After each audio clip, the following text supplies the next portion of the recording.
Sunday, 12 o'clock. Wow, 12 o'clock. I'm going to be making a Malay chicken curry. So I've got all the ingredients out. I'm going to do it in the slow cooker. I've got my slow cooker out. I've got my famous lid that I put my slow cooker in the oven. So yeah, don't do what I did. Don't put your slow cooker in the oven, because that's what happens. You melt your lid and then it's a bit of a nightmare getting it on and off. So I've got my ingredients. I have got my couple of chicken breasts, which I shall chop up, some light coconut milk, some spray, one red onion. Now you've got to shred this apparently, which that's going to be pleasant, isn't it? Look forward to that. Some ginger, garlic, vegetable stock cube, a lime, 3.5 ounces, fluid ounces of stock, which I've got my stock cube in, and then the spices you're going to be using is garam masala, cumin, hot chili powder, a cinnamon stick, and some turmeric. So I'm going to prepare the chicken and the onion and open up the open up the coconut milk, and then I'll come back to you when I'm at that stage.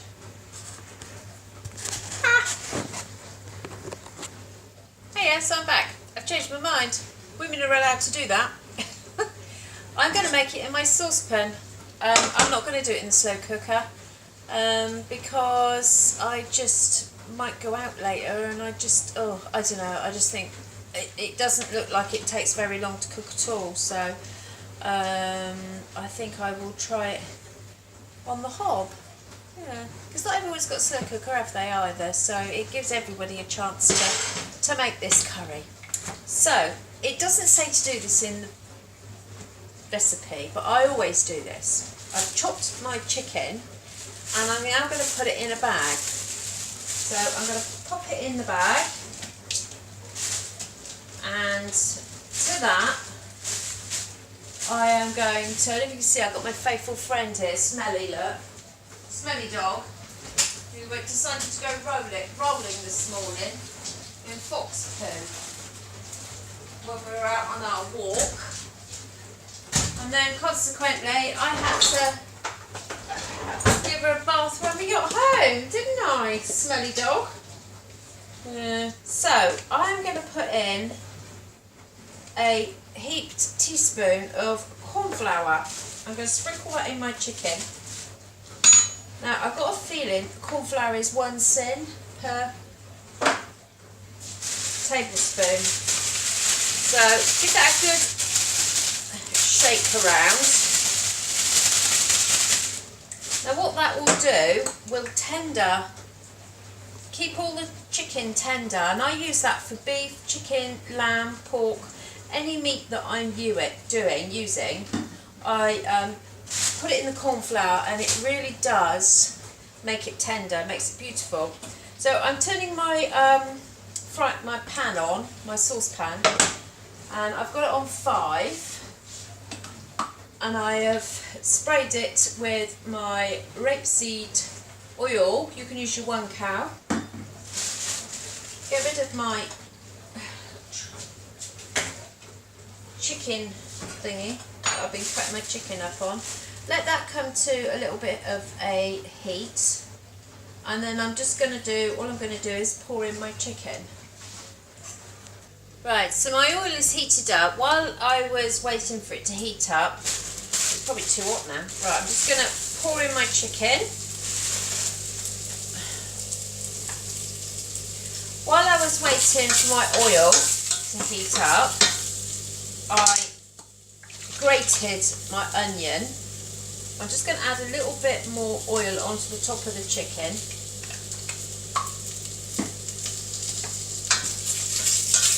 And I want to just brown this off.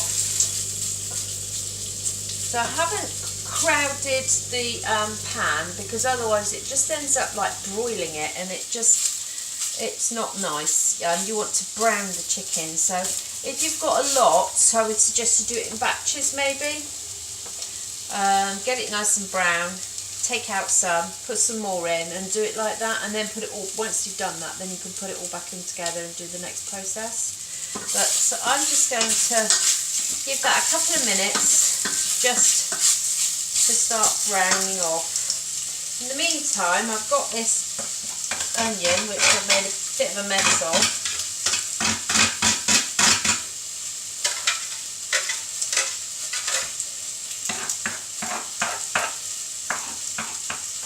And I'm just gonna do my ginger. So I don't know how you do your ginger, but I saw another YouTuber do this and it was such a good idea. What you do is you get your ginger. Normally I would get a knife, and God, those onions were strong. Making me cry. I'd get my knife and I would peel off most of that ginger skin, and I wouldn't be left with a lot. And I saw this YouTuber, she did this, it's a top tip. So cut off the end, because I don't really want that. It's a bit woody and it's not very nice. And then get your spoon, teaspoon, and literally scrape it. Can you see what I'm doing? Scrape it down the ginger. It's amazing, it comes off so easy. Literally, and all you're taking off is the skin. It's a bit like really soft bark. And there you go. There you have it. Done. And this, you just chuck that out. Obviously, that's rubbish. But what you're left with is beautiful, clean ginger, ready to use. So, top tip. I like that tip. So I'm just going to put this in the bin. Give my chicken a bit of a stir. Wow. Give that a little bit more oil. I'm going to turn it down a bit. Right, to that, I'm going to be adding the onion. Need some of these bits aren't quite brown, but it is going nice and brown. Can you see? Turning brown. It's not going to be long. Right, so I'm just going to turn that down a little bit. So I'm going to add in now my onion. I suppose by grating it, if you're not a big lover of onion, this would be quite nice because you haven't got big chunks of onion in here. So you might be able to, disguise it a little bit by grating it, I suppose. So mix that in. Put it back on the heat. A couple of minutes.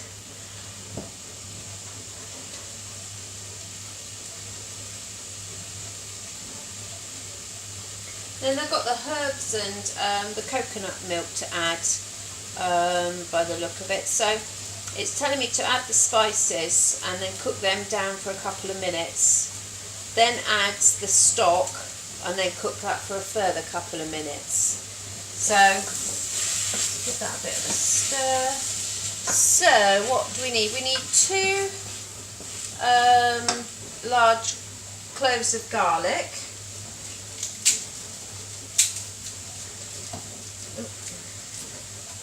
I quite like garlic, so I'm going to put 3 in. So I'm going to chop those up and I'll come back to you, because you don't want to watch me chopping 3 bulbs of garlic. It's pretty boring, isn't it? So I've got my garlic in my garlic press and I'm going to give it a good squeeze.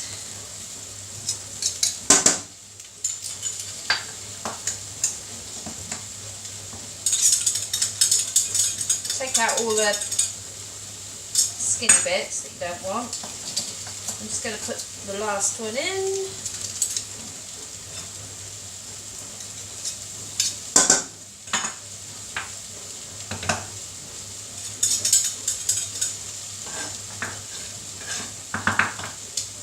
And then I've got this ginger, so I'm going to grate that about, how much do they say? Have a look. the ginger? Can't see it. Where's the ginger? Oh, 2 teaspoons of grated ginger. I need more than that.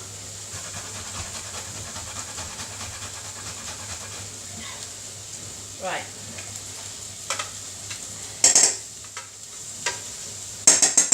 That's a lot of ginger. Right, I'm going to have to do some more. Be back in a minute. Right, ginger's in. That's what's left of the ginger. Not a lot. And that's in the pan. So now I've got to add the spices. So I've got my turmeric.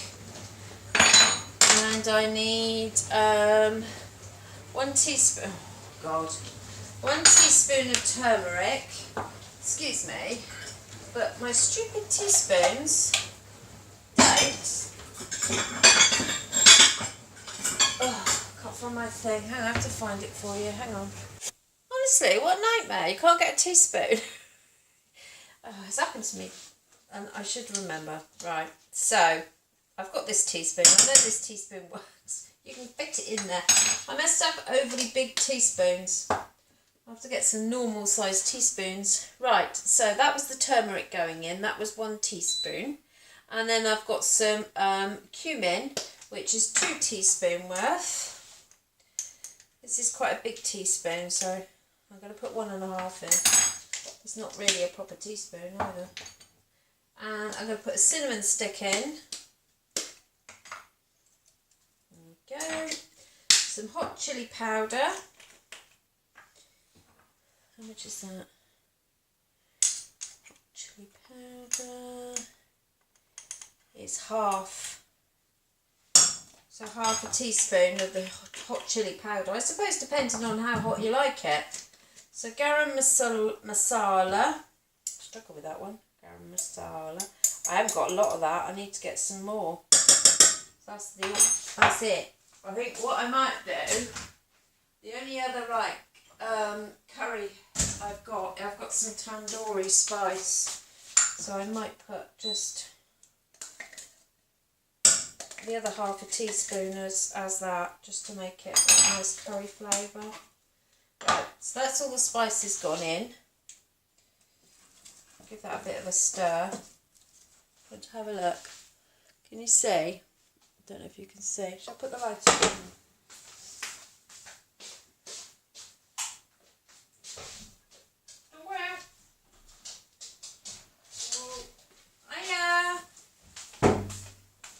Jason's home. Hiya, so I'm back in bed. It's a bit of a nightmare. My husband's come back, so he's filthy dirty. So's his bike, his road bike. So he's been up on. You think he's rode 40 miles today, so not as far as he normally does. But there's a real headwind. So yeah, they've him and 2 other guys. He's just got back now, so you might see him in and out in a minute. Trying to sort out his bike, because of course he has to wash his bike and get that all nice and clean before he goes and has a shower himself. So let's get this done. So I've done all my spices. I've got my onions in there, I've got my cinnamon stick in there, my chicken is all cooked through. I am now going to add my coconut light milk. And it says to use 5 fluid ounces. So I got 400 mils in here. Where's my jug? There. So what I'm going to do is, because I need this jug, so I'm going to add the stock, because I need to add that anyway. I'm going to give this milk a bit of a stir, because it does settle a little bit on the bottom of the can. Probably a good idea just to give the can a bit of a shake before you open it up. Save dirty in a spoon, wouldn't it? So I'm adding, what was it? 5 fluid ounces of milk. That's gone in. Get out all that nice milk.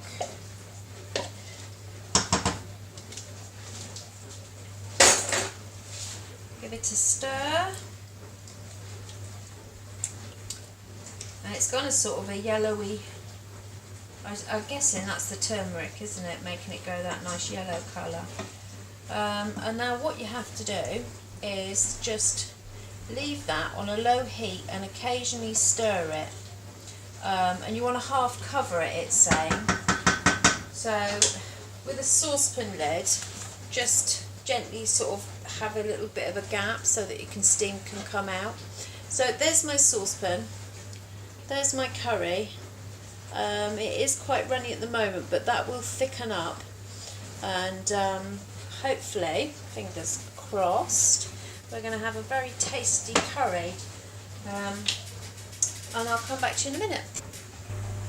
Hey, I'm back. So while you've been gone, I have made some rice to go with the curry. So you might want to see, I haven't done the video of it because I've already done another video, a separate one, on how to cook the fluffy foolproof rice every time.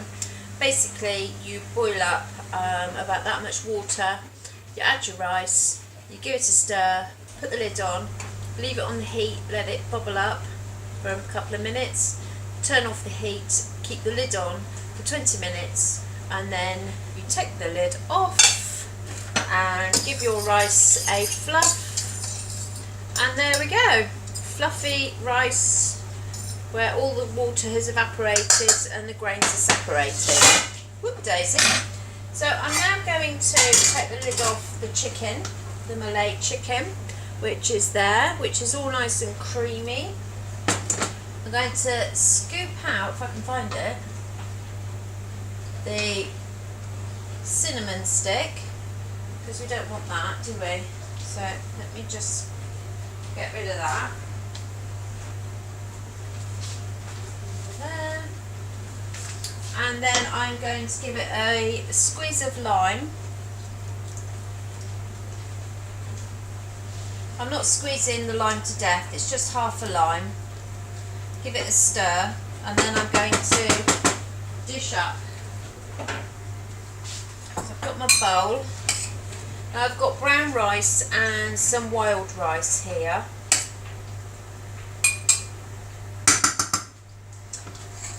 And let's put some chicken in.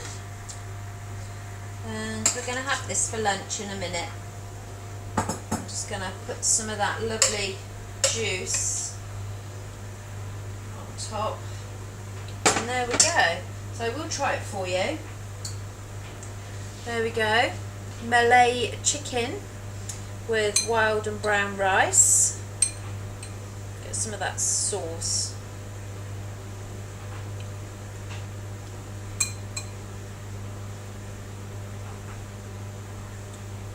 Oh, that's lovely. It's like that's a nice temperature for me. It's, I would say, between a korma and a pasanda, if you know your curries. That's nice. It's got a nice warmth to it without it blowing your head off. So yeah, that's really, really good. I'm pleased with that. I'm going to enjoy that today with my lunch. I hope you give it a go, because I think you'll enjoy it as well. And working out the sin value, the only thing you would have to sin would be the coconut milk. And it says it's 73 calories for 100 mils. So what's that? 20, 40, 60, 78. Say it's 4 sins, and this is serving 2 people, so it's 2 sins each for your lunch. I don't think that's bad for a really tasty creamy curry. I think that's not bad at all. Give it a go and see what you think. See if you think it's worth 2 sins. Anyway, give me a thumbs up. Hit the subscribe if you want to watch more of my videos. And I'm going to be doing another one after lunch. I'm going to be doing an Indonesian beef curry in the slow cooker. And so maybe check that one out as well. And I'll see you next time. Bye!